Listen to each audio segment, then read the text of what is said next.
Please subscribe Ito Money Vlog.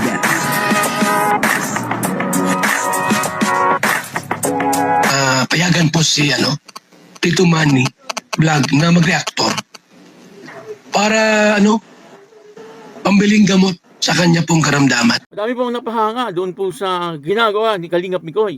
At maaaring si Krista ay isa sa mga napahanga. At maaaring proud na proud po. Bilang isang katandem o kalab team. Ano ba ang tama? Tandem o lab team?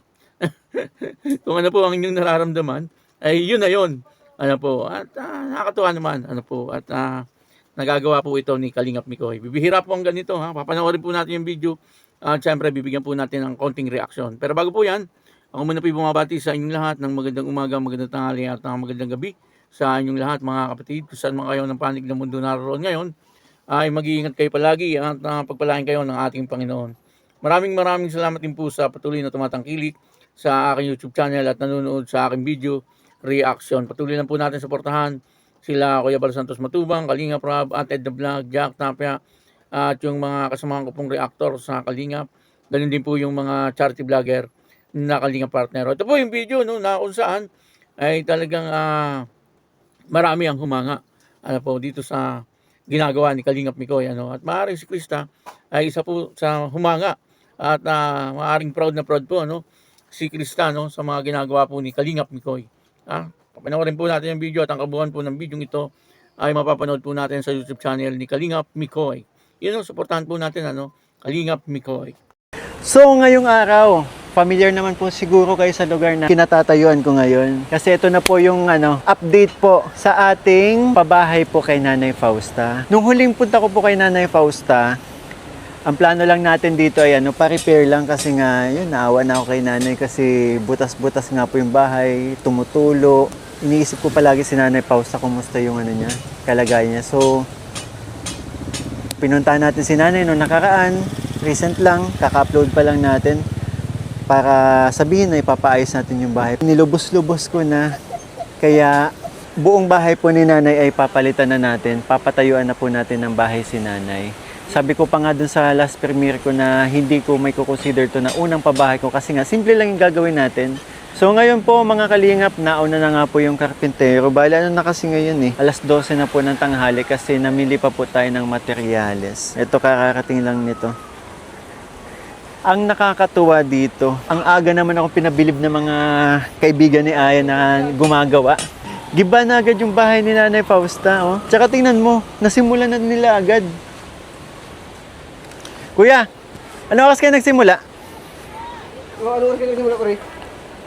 Ano oras ito? Alas 9. Bilis nyo. Grabe. Nay, ano po nararamdaman nyo? Masaya po ba kayo? Nakita nyo, ginagawa na po yung bahay. Ay, oo. Wow. Masaya naman ako at malaki na ang bahay ko. Pinataas-taasan natin, Nay, kasi lagi kayong nakayuko, di ba? Oo. Grabe. Saka Nay,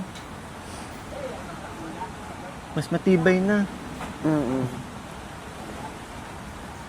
Bali yung plano po natin sa bahay ni Nanay Fausta ay kalating semento, kalating plywood. Pero yung binili ko pong plywood ay marine po.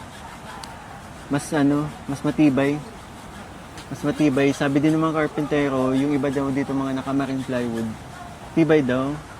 Hindi basta-basta kahit mabasa. Lang kasi din yung yung budget natin. Sabi ko, susubukan natin kung kaya. Pero pinakaya naman natin. And yung last na upload natin kay Nanay Fausta, may mga nag-reach out na sa akin na may mga nag-reach out sa akin na yun, tutulong daw. Nakakatuwa nga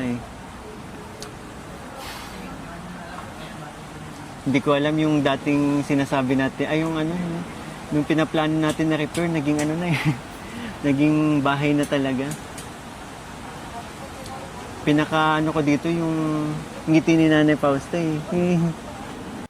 Yan po si Kalingap Mikoy sa ngayon ay nagpapagawa na ng bahay. Nakakatuwa naman bibihira po yung ganyan Parang kailan lang etong si Kalingap Mikoy ay sumasama-sama lang kay Kalingap Dan at saka kay Kalingap Jomar Pero ngayon, eto na po, isa na po siyang charity vlogger at napakadali lang, nagpapagawa na po siya ng bahay para po doon sa kanyang beneficiary na si Lola, At tuwan-tuwa po si Kalingap Mikoy kasi mapapagawa niya po ng bahay itong si Lola.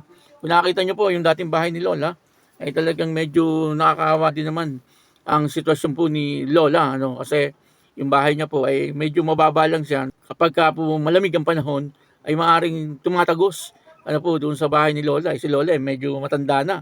At siyempre, yung mga kasukasuhan ni Lola ay talagang medyo malambot na rin. Pagka dinapuan po ng lamig, ay delikado. Mga magkaubo, kaya magkasakit. O kaya yung arthritis. Kung mayroong arthritis, si Lola ay delikado kapag malamig. Kaya minabuti ni Kalingap Mikoy na sa halip na ito ay pa-repair niya o ipa-renovate niya, ay pinalitan na niya ng bago.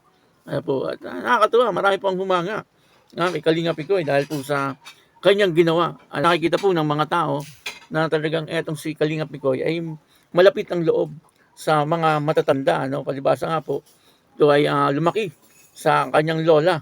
At napakabait po ni Kalingap Mikoy. Yung makita daw lang niya si lola na nakangiti, ay talagang masayang-masaya na po siya. At nawawala daw po yung kanyang pagod. Siyempre medyo mahirap din po yung ganung meron kang isang project na papagawa ng bahay. Sa mahal po ng mga materialis ngayon. Kahit po sabihin na natin may mga sponsor, pero hindi po siguro sasapat yung binibigay ng sponsor para po doon sa pinapagawa niyang bahay. Siyempre galing din po sa kanyang YouTube channel. Yung iba, na bibiling materyales. Kasi ang mahal po talaga ng materialis ngayon. Kahit po yung paggawa ka lang ng kubo-kubo, ay talagang aabutin po ng libo, kung ilang libo. Talagang dito nakikita po natin na si Kalingap Mikoy ay okay lang po sa kanya ang gumastos. Basta makita po niya na si Lola ay masaya at siyempre makita niya po na maganda yung kalagayan ni Lola. Minsan nga daw po siya ay natutulog na, ay talagang naiisip niya yung kalagayan ni Lola. Lalo na daw po kapag umuulan at kagaya po ngayon, sobrang lamig ng panahon. Kung si Lola ay ganun pa rin ang kanyang bahay, ay talagang medyo mahirap. Yung kalagayan ni Lola. Kaya tamang-tama yung ginawa ni Kalingap Mikoy. Kaya saludo tayo kay Kalingap Mikoy. Dahil naisip niya yung kalagayan ni Lola. Yun naman yung mga taga-Kalingap. Talagang ang pagtulong nila ay hindi po yung panandalian lang. Yung pangmatagalan ay yun po ang naituro ni Kuya Bal. Kailangan pag tumulong ay yung hindi yung panandalian lang. Dapat ay yung pangmatagalan talaga na pagtulong. Kaya etong si Kalingap Mikoy, sa ngayon, hanggat nakikita po niya na talagang may mga blessing din po siya na dumarating, ayun, sinishare naman po niya. At isa po sa naseran niya ng biyaya, etong si Lola. Pinapagawa niya po ng bahay. Kaya ayun, maraming salamat po sa una sa lahat sa Panginoon, siyempre. At sa Kalingap, na naandyan sila, upang tumulong sa mga nangangailangan ng tulong. Lalong-lalo na po, siyempre, doon po sa matatanda na hindi na po kayang magtrabaho. Maraming salamat po. Ako po si Tito Manny Vlog na nagsasabing God bless you all. Diyos mabalos.